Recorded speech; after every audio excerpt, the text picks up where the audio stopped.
àndandoo signé ko ay borom xam-xam yu seen xam-xam màcc ci wàllum économie ñu xam leen biir Sénégal ku mel ni benn Ndongo Samba Sylla ku mel ni sama turandoo Souleymane Gueye bi nekk professeur économie États-Unis ak yeneen borom xam-xam yu booloo nekkoon ci texte bi que ce soit ay universitaires économistes ay universitaires politistes ñooñu ñëpp ñu booloo ci kii bi loolu mooy initiative audit citoyen de la dette maanaam boole ay pàcc yu gën a fës ci askan bi boole ay borom xam-xam boole ay député boole waa nguur gi boole ñu nekk ci opposition bi boo gisee suñu initiative bi sax après bu ñu paree tribune boobu ba def pétition dañoo bind njiitu réew mi bind premier ministre ak ministère yi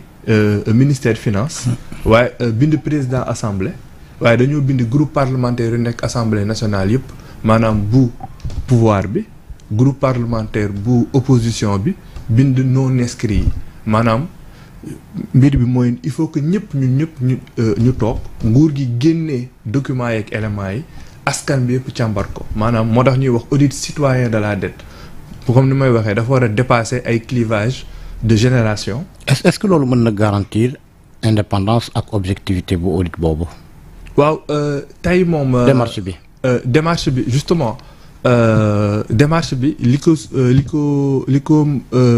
mbëbët mooy vraiment question de transparence ak objectivité. xam nga bu ci force sociale yëpp bokkee ak force on va dire politique yëpp bokkee que ça quelle que soit la génération parce que tey dafa war a transcender les générations transcender les clivages politiques am ay experts yu ci nekk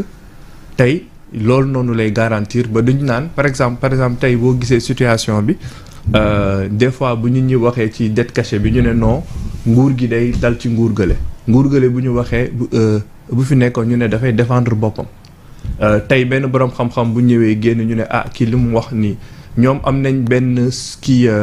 on va dire neutralité axiologique seen au niveau scientifique. mais tey mën na jël ay orientation tey par exemple mën nañ jël tey bu ñu jëlee exemple bi gën a siiw ci bor bi mooy exemple Équateur 2017 bu ñu mettre en place seen comité bi ba jël seen bor yoo xam ne bor yoo boo jëlee boru Équateur yi 2030 bii sax lañ ko waroon fay ñoom te tey bor boobu noonu. ku juddoon Équateur ku juddul woon 2007 ak 2030 xale juddul na si ba am 22 ans mu war a mën a voter kooku sax tey Équateur jël na ko en compte bu muy gérer bor boobu noonu te juddoogul woon ndaxte ñi fa nekkoon amoon na ñenn ñu doon ñoo xam ne li leen intéressé woon mooy les générations futures moo tax boo ko tasee nga kii ko nga jël le maximum de corps social possible di nga am une neutralité sax sur déjà nu ñu koy waxee audit bi mais après bu ñu càmbaree bor bi ba xool li ci yenuwul maanaam mooy lu ñu woowee souvent la dette odieuse dina tax groupe boobu noonu ensemble dinañ mën a xam bor bi fan lañ koy féetalewaat ndax dañ koy dugal ci njàng bi xam nga tey bu ñu defoon benn affaire boo xam ne ay syndicats enseignants rek a ci ne par exemple bu ñu paree dinañ ne lépp de ci njàng bi lañ koy dugal bu fekkee ay syndicats comme ni ñu koy waxatee sax santé rek ñoo ci nekk. tey bu fekkoon yéen journalistes yi rek a fa nekkoon da ngeen naan saytu nañ ko ba pare ñun moom journalistes yi ñëpp xam nañ suñu objectivité waaye après destination bi mën ngeen ne nañ ko dugal ci presse bi moo tax affaire bi il faut que mu yaatu moo tax ñuy wax audit citoyen de la dette moo tax mois d'août defoon nañ benn appel ñu bëri ñëw rejoindre ñu tey ñuy defaat encore beneen appel pour wane ne que ñu bëri ñëw nañ ci initiative bi ay pàcc société bu bëri mais ça reste quand même ouvert à tous les pans de la société parce que dañu bëgg am le cercle le plus divers possible et après nag par contre comité bi président moo koy mettre en place tey appel la tamit pour ne président askan bi pare na pour yow nga mettre en place comité boo xam ne dina nekk le plus large possible. Est-ce que cela veut dire que li fi am jaar ci audit doyu leen IGF Cour des comptes Forvis Mazars. boo gisee ñun suñu initiative yemul si 2019 2012 dañu wax parce que lu tax mënuñu dem sax au-delà de 2012 ndaxte ci ñëpp xam nañ ni si jamonoy premier mandat Abdoulaye Wade entre 2000 ak 2007 Sénégal amoon na fi initiative bu annulation de la dette. mooy initiative PPTE. léegi bu ñu defee loolu donc foofu noonu mais gis nañ ne depuis 2012 ba 2024 bor bi dafa triplé ñu ngi ci 119% boo jëlee rek boru administration centrale bi gis nañ ne bor bi dafa triplé léegi moo tax période boobu noonu lañ jël période boobu noonu te yemul juste ci comme ni ñu koy waxee une dette qui est cachée et cetera dañu bëgg jël. période 2012 à 2024 yëpp. am na réew yu yëpp doole Sénégal seen dette weesu na fuuf 112% yooyu ngay wax 112% du PIB. ñooñu nu ñuy def ba génn ci ak nu Sénégal est-ce que Sénégal war na toll foofu ab déet. waaw Sénégal bu toppee en tout cas réglementation zone bu ñu ne mooy UEMOA warul toll foofu tey Sénégal dañuy wax ne dañuy. UEMOA nee na waroo weesu 70%. 70%. c'est surtout Sénégal tey boo gisee bu ñuy présenter budget bi dañuy ñëw présenter le budget Sénégal li ñuy dugal sax ci bor bi moo ëpp lu ñuy dugal ci ay investissement dëkk bu mel ni Sénégal maanaam lu ñuy def pour tabax ay école ak ay dispensaires ak ay centres de santé moo li ñuy def ci fay ci bor bi ci at moo ëpp loolu rek day wane qu'il y a une vraie crise de la dette mais tey comme ni ñu ko waxee ñun initiative audit bi ñëwuñu ne ndax waxuñu ne bor yi baaxul dañu ne li fi ne stock bi fi ne 2012 2024 dañ ko toog càmbar ko xool ci biir ndax am na loo xam ne jaarul yoon ak loo xam ne jaar na yoon pour xam lu ne maanaam 100 francs bu ne bu ñu leb fan la ban njeexital la am pour xool parce que am na bor mënuñu ne bor baaxul parce que bor état yi dañuy leb comme ni nga ko waxee am na dëkk yu gën a am doole Sénégal di leb di avancer ak yooyu noonu dañ ne dañuy dugg xool ci biir léegi ci biir nag foofu noonu dinañ mën a xool lan moo fi jaar yoon lan moo jaar ci circuit bi mu war a jaar lan moo jaarul fi mu war a jaar et après gis nañ fi sax premier ministre bu muy présenter presse bi mi ngi wax lu ñu woowee dette odieuse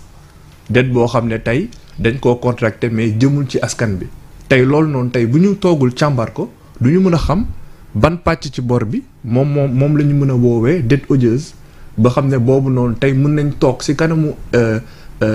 créanciers yi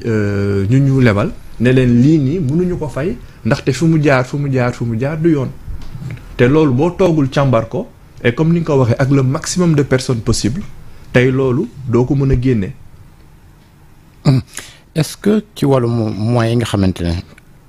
am ngeen ko pour vérifier carrément l'exactitude des chiffres est-ce que moyens yooyu am na est-ce que vous ne risquez pas confronté wu accès wu données yi parce que gis nañ fi lu jëm ci voilà 2019 2024 ñiy laaj ay rapport te kenn joxu leen ko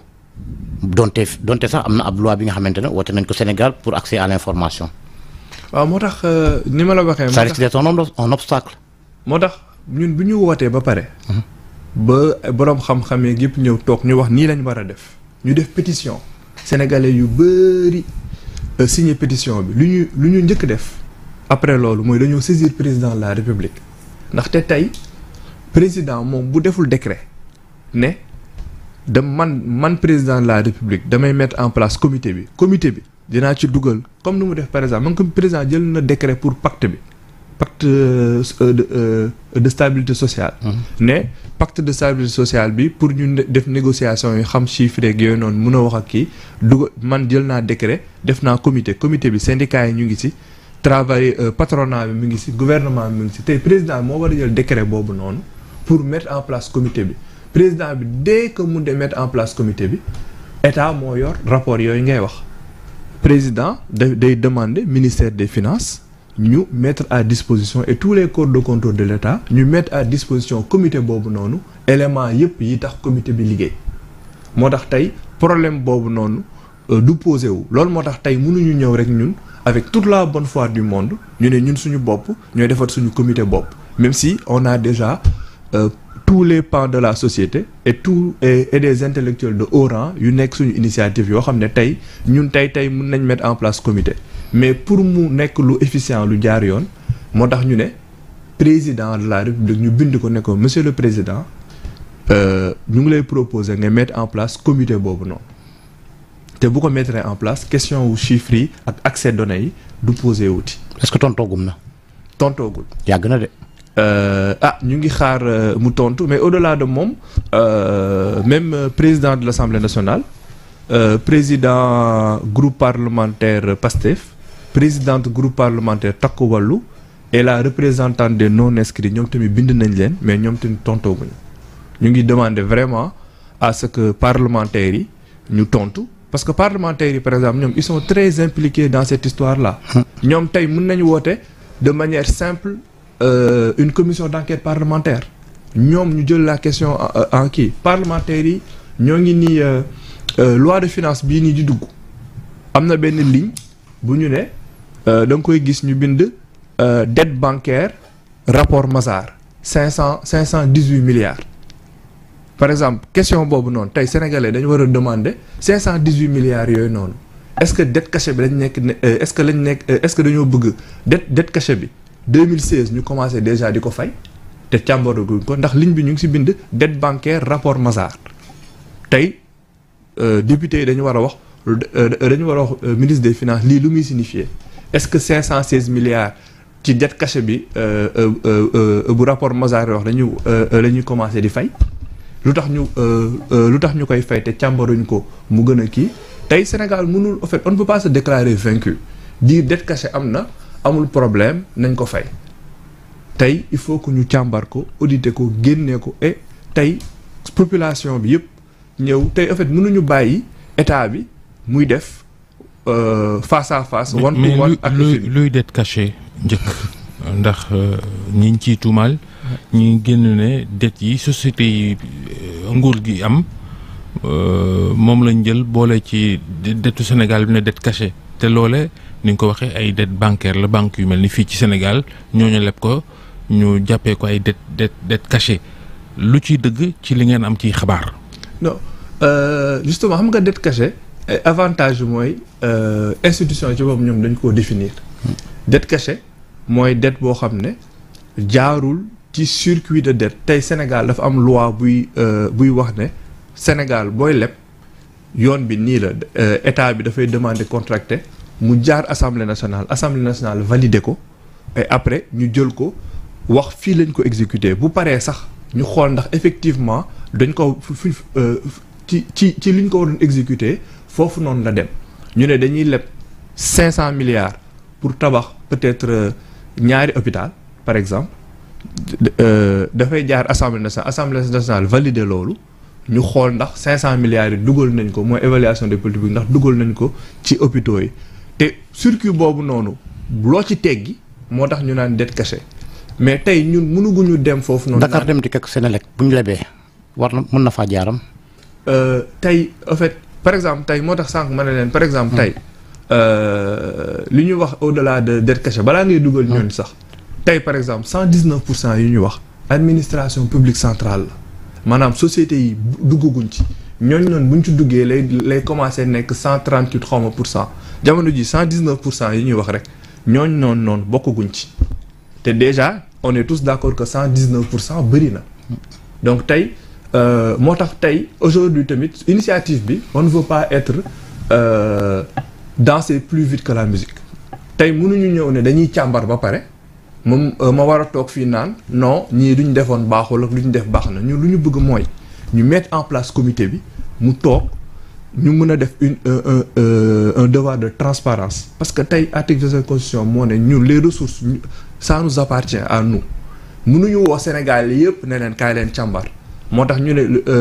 lu ñu leen njiitu réew bi mooy ne mettre en place comité boo xam ne maanaam sénégalais bu ne dina si gis boppam xam nga tey comité bu amee benn ñaari représentant liggéeykat ñun liggéeykat yi mën nañ ci gis suñu bopp bu amee benn représentant par exemple je prends un exemple simple waa CNCR paysans yi ak éleveurs yi dañ ci gis seen bopp maanaam nga def benn comité assez représentatif ñooñu bu ñu ñëwee càmbar mbir bi après comité bi xam lan moo fi jaarul yoon ñan ñoo ko jaaree loolu yoon ñu instruire les enquêtes et tout pour justice mën a jël def liggéeyam partie boobu noonu mais surtout li gën a important mooy ñu dem vers les créanciers ne leen lii jaarul yoon c'est une dette odieuse duñ ko fay dañ koy jël ñun investir ko dans d'autres priorités 500 milliards yi may wax année 2026. ku la lebal boo ko dugal fi nga ko war a jaarale loolu sa mbiru bopp la. non mais foofu mu ne la ñun dañ leen lebaloon rek. non il faut que ñu kii loolu noonu par exemple damay jël exemple. Équateur parce que dette odieuse chaque fois gars yi dañ koy évoquer mais yombul de. mais sauf que en fait il faut que tamit ñun dans nos politiques ñu audacieux. Sénégal mënul toog rek ne. croiser les bras ne Sénégal lañ nekk situation boo xam ne dëkk bu ndóol boo xam ne. dañoo bàyyi xeex bi jëm ci effacement bor léegi dañoo. waaw jublu ci xeex dette odieuse am déet. non en fait xam nga yooyu yëpp sax ci bor la par exemple Sénégal tey si effacement bor yi Sénégal am na benn taxawaay bu mu si amoon yéen ñi médias yi xam ngeen ko